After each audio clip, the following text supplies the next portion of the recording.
باقی سب قدرت نے خود کر رکھا ہے۔ ہیر نے ہلکا سا مسکرا کر جواب دیا، بس دعا کریں سب اچھا ہو جائے۔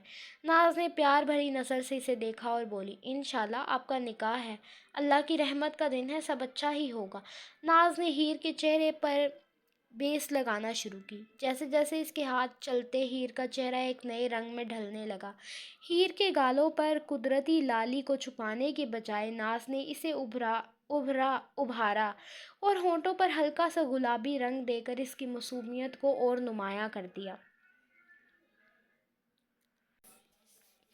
یہ سفید لباس آپ تو جیسے یہ سفید لباس تو جیسے بنا ہی آپ کے لیے ہے، ناز نے کہا۔ یہ رنگ سب پر نہیں جچتا، لیکن آپ پر تو لگتا ہے جیسے روشنی خود آپ کے ارد گرد گھوم رہی ہو۔ دوسری میک اپ آرٹسٹ عرفا، جو ہیر کے بال سنوار رہی تھی، بات میں شامل ہوئی۔ میں نے اتنی دلہنیں تیار کی ہیں، مگر ایسی سادگی کم ہی دیکھی ہے۔ یہ سفید لہنگا اور ہیر کی بھوری آنکھیں کمال کا امتزاج ہے۔ ہیر نے ذرا سا شرما کر نگاہیں جھکا لی۔ شکریہ، وہ بس اتنا ہی کہہ سکی۔ عرفا نے بڑے نرمی سے اس کے بالوں کو ہلکی لہروں میں سیٹ کیا، پھر ایک سفید گجرا اس کے جوڑے کے گرد لپیٹ دیا۔ خوشبو نے لمحے بھر میں پورے کمرے کو مہکا دیا۔ یہ گجرا بالکل آپ کے نام جیسا ہے ہیر، خوشبو اور نرمی سے بھرا ہوا۔ تیاری مکمل ہونے لگی تھی۔ ناز نے آئینے کی طرف اشارہ کیا، چلیں دلہن جی، دیکھیں اپنا جادو۔ ہیر نے آہستہ سے نظریں اٹھا کر آئینے میں دیکھا۔ لمحے بھر کے لیے وہ خود کو پہچان نہ سکی۔ یہ وہی ہیر تھی جو چند لمحے پہلے ایک عام لڑکی تھی، مگر اب جیسے کسی نوری لباس میں لپٹی ہوئی تقدیر کی چمک بن چکی تھی۔ پارلر میں موجود تمام خواتین ایک لمحے کو رک گئی۔ سبحان اللہ، کیا لگ رہی ہے ہیر، بالکل پری جیسی۔ ہیر کے ہونٹوں پر ایک ہلکی سی مسکراہٹ آ گئی، مگر دل کے کسی کونے میں ایک نمی سی بھی اتر گئی۔ یہ خوشی، یہ لمحہ اس کی زندگی کا سب سے خوبصورت لمحہ تھا۔ جب وہ کھڑی ہوئی تو اس کے سفید لباس کی جھالر فرش کو چھونے لگی اور ہر قدم کے ساتھ ساتھ جیسے چاندنی بکھر رہی ہو۔ ناز نے دھیرے سے کہا، اب تو بس دولہے صاحب دیکھ کر بے ہوش نہ ہو جائیں، اتنی حسین لگ رہی ہیں آپ۔ ہیر نے مسکرا کر آنکھیں بند کی، دل ہی دل میں دعا کی، اللہ آج کا دن میرے لیے رحمت بنا دے۔ کمرہ ہلکی خوشبو سے بھرا ہوا تھا، دیواروں پر دلکش لائٹس جھلملا رہی تھیں اور میز پر زرمان کی شیروانی، اس کے پالش کیے ہوئے جوتے اور ایک چھوٹی سی عطر کی شیشی رکھی تھی۔ زرمان آئینے کے سامنے کھڑا اپنے بال درست کر رہا تھا، چہرے پر ہلکی سی مسکراہٹ، لیکن آنکھوں میں ایک انجانی سی چمک، خوشی، گھبراہٹ اور جذبات کا حسین امتزاج۔